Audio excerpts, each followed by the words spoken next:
Hello guys, magandang buhay sa inyong lahat. Sana nasa mabuti kayong kalagayan. Lagi kong sinasabi na kayo ay nasa mabuting kalagayan o tinatanong, I should say. Gusto ko lang bigyan ng konting reaction ito guys kasi hindi ko alam kung nakakainis o ang tawag nito, walang gana panuurin. Pero maraming aral ang pwedeng mapulot natin kung ito ay panuurin nating maigi at yung isipin natin mabuti kung ano yung ang tawag nito, yung makukuha natin na aral. Mabuti na lang guys at mabait talaga ang Manalastas family. So shout out Sir Tekram at sa buong pamilya Manalastas dahil hindi kayo nagsasawang tumulong kahit anong uring tao. Ginagawa nyo lahat ang inyong makakaya sa pag-aruga, pagtulong ng mga kapwa, lalong-lalo na yung mga higit na nangangailangan, yung mga may sa pag-iisip. Napakaano nila guys, tulong-tulong sila. Kaya panoorin natin ito guys. Matagal na nila yung tulungan itong mag-asawa na ito, si Tati Freddy at saka si Nanay Raquel.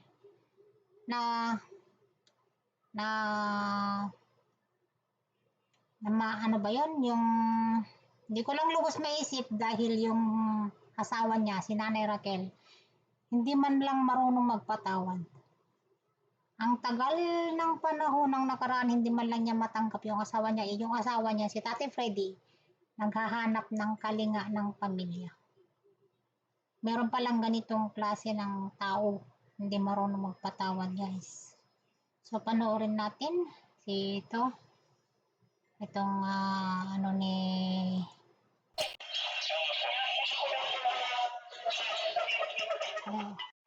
yan.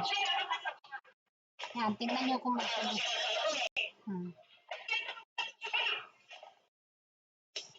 Ang nilang grabe. Supportan natin ang Tekram Vlog. Yan. Tingnan nyo guys, ang bite talaga ni Sir Tekram.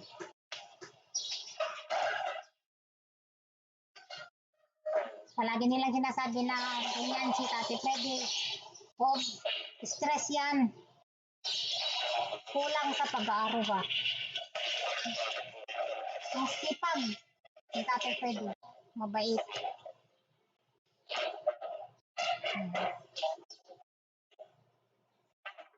Siguro kung yung pamilya niya ay lubos na tulungan, lubos na arugain, ipakita yung pagmamahal bilang ama, bilang asawa, bilang tatay nila sa isang bubong.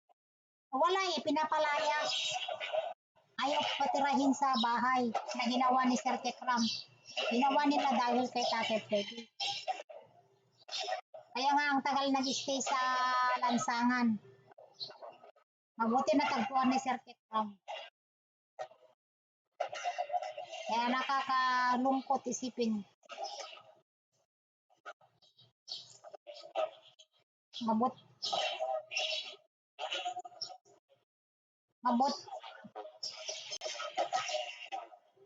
Mabuti na lang napakahaba ng pasensya ng Manalastas family. Dami nagsasabi na huwag nang tulungan, pero hindi sumusuko.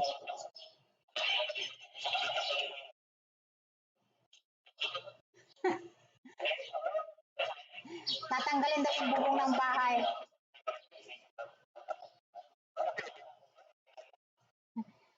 Ayun. Nakakaano yun. Daming baser yung si Nanay Raquel. Sobra. Daming baser guys.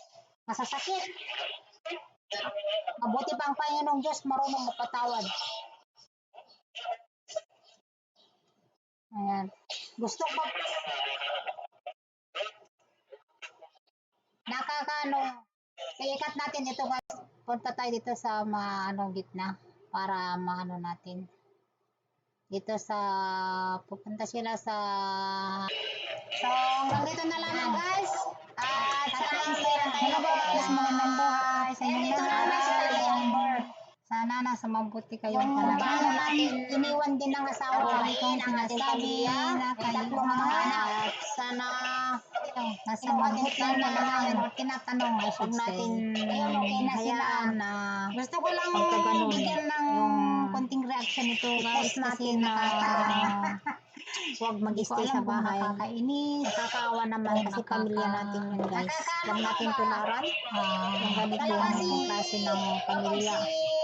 Kailangan walang gana, panuurin. Marunong tayo magpatawad. Pero maraming nakaraan na yan natin. Pagkos isipin yung kinabukasan. Ito ay ganun din yung mga bata, yung mga anak. Kailangan mahalin din nila ang kanilang magulang. At pamilya manalas isipin natin sa mundong ito kung wala silang mga magulang. Nagtuturo sila makukuha natin na aral ng magulang nung sila ay mga bata. Buti na lang guys at sumabay talaga ang manalastas hanggang sa muli. Shout out Sir Tekram at sa buong pamilya manalastas.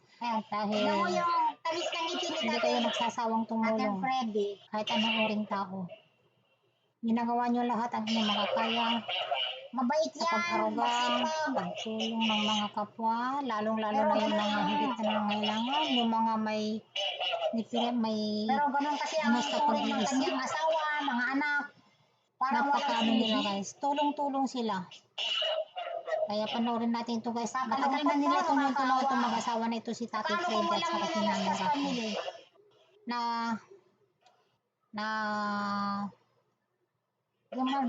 Ano ba yun? Yung hindi ko lang lubos maisip dahil yung asawa niya, si Nanay Raquel, hindi man lang marunong magpatawad. Ang tagal ng panahon ng nakaraan, hindi man lang niya matanggap yung asawa niya. Yung asawa niya, si Tati Freddy, naghahanap ng kalinga ng pamilya. Meron palang ganitong klase ng tao, hindi marunong magpatawad guys. So panoorin natin si ito. Okay lang daw siya. Itong dadalhin sa bahay nila kasi ayaw nung matanga ni Nanay Raquel na mag-stay sa bahay nila mismo. Tingnan nyo kung mag-stay. Oh, correct. Ang nilang grabe. Supportan natin ang Tekram Black. Yan. Tingnan nyo guys, ang bike. Problema daw nila yun. Ang bike ni naman na ni Sir Tekram.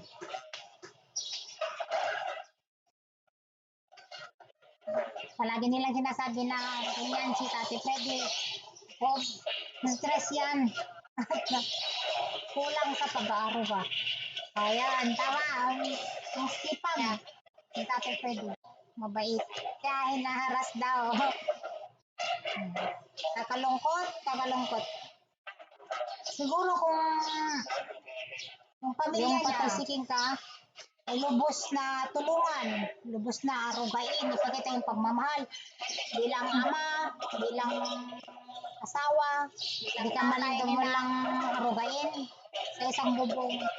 Matanda na sila, may edad na rin Ayaw marunong maging sa bahay na ginawa ni Sir Tekram. Ginawa nila dahil kay Tate Freddy. Kaya nga ang tagal nag-stay sa lansangan. Mabuti na tagpuan ni Sir Tekram. Paano kung walang nalalastas pamilya? Lungkot isipin. Yan naman sa lansangan.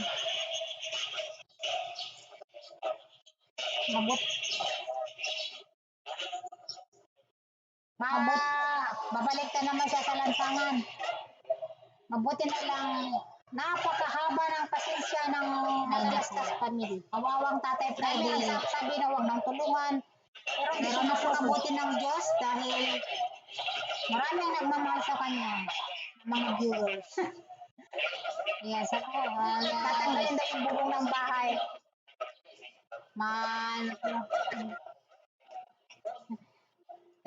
Nakakaano yun, bilang magpadaming baser yung sinanay Raquel. Daming baser guys. masasakit. Mabuti pa ang Panginoong Diyos marunong magpatawad.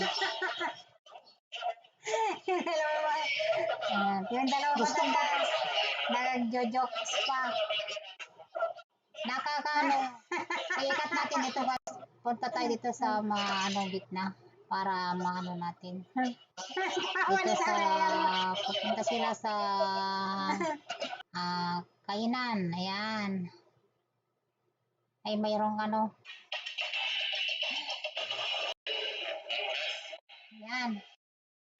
Kakain sila. Ayan. Ayan, ito naman si Tatay Albert. Yung iniwan din ng asawa.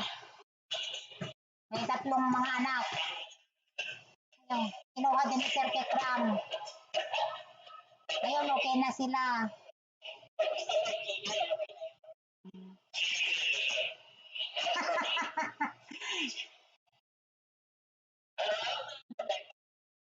Nakakaano lang ba? Talaga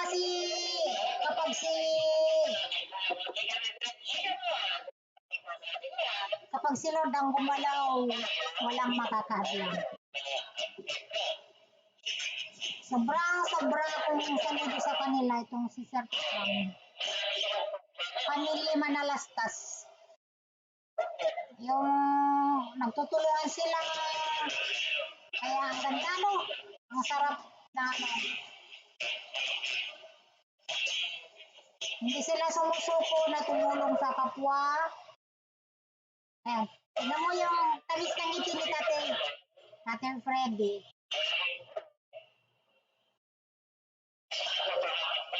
Mabait yan, masipag. Pero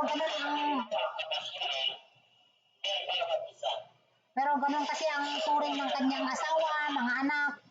Parang walang silbi. Nakakalungkot daw, nakakaawa. Paano kung walang Manalastas family?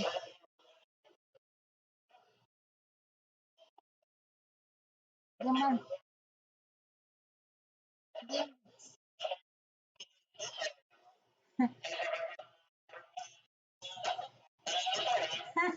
marami daw.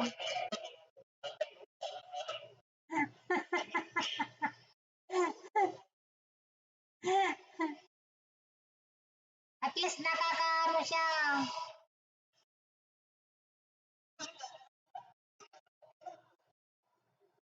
Okay lang daw siya. Oo, dadalhin sa bahay nila kasi ayaw nung matanda ni Nanay Rachel na mag-stay sa bahay nila mismo. Oo, correct.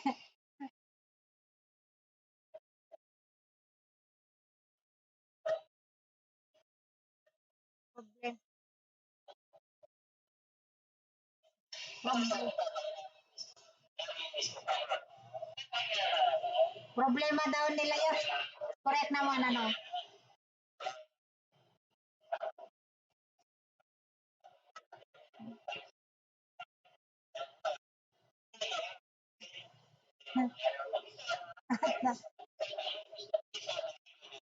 O yan, tama. Kaya, kaya hinaharas daw. Kakalungkot. Yung patalsiking ka,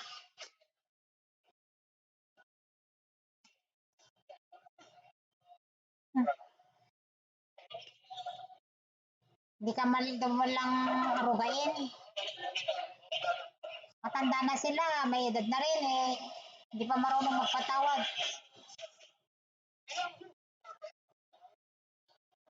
Yung dapat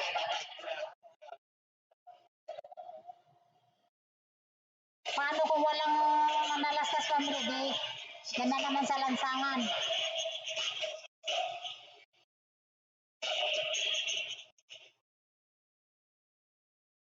Ma babalik na naman siya sa lansangan.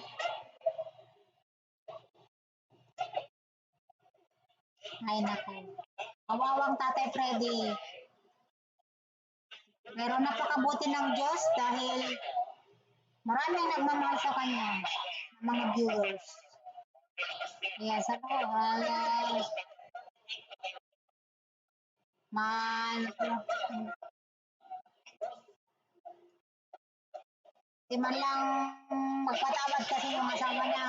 Noon pa, tagal na.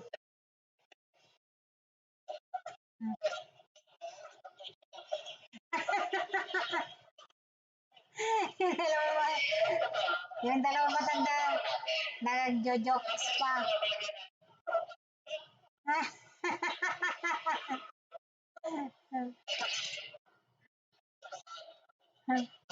Tawa ni tatay.